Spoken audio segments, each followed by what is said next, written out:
Dr. Naik, thank you very much for your talk. The question I have is, you profess to be a man of peace. You've spoken very eloquently about the idea of peace in Islam. Peace is written in front of your microphone as you stand there. And I agree with you in many senses. But my question is, why then is your message still seen as so controversial?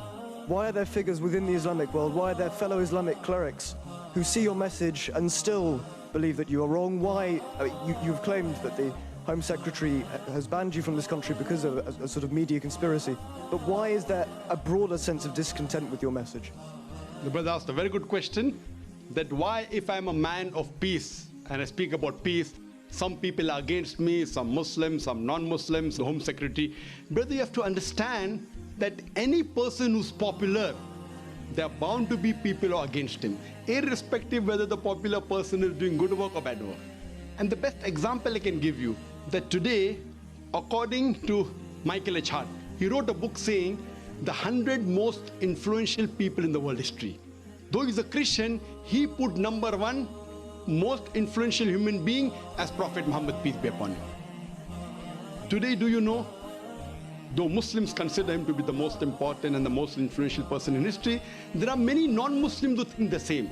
But today, if we analyze the maximum books written against any human being on the face of the earth, it is Prophet Muhammad, peace be upon him.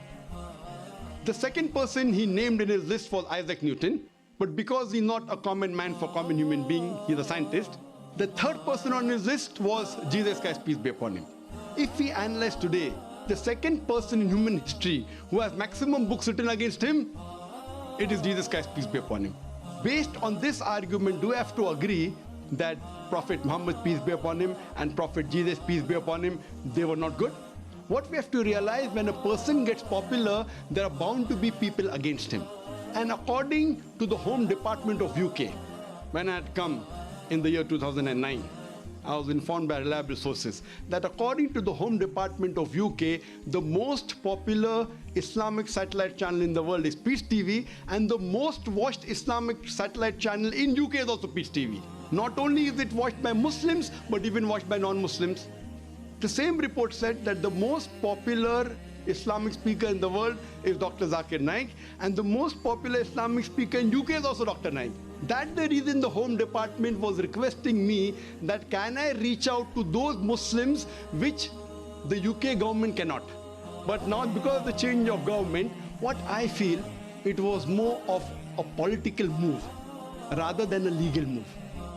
And as maybe they wanted someone popular so that they could pass the message that we are tough against Muslims, and that's the reason what we feel, that we have more faith in the judicial system rather than the political system. I think it was mainly because of popularity, and it was mainly a political move rather than a legal move. And inshallah, God willing, we feel that this exclusion order would be reversed by the Court of Appeal, hopefully.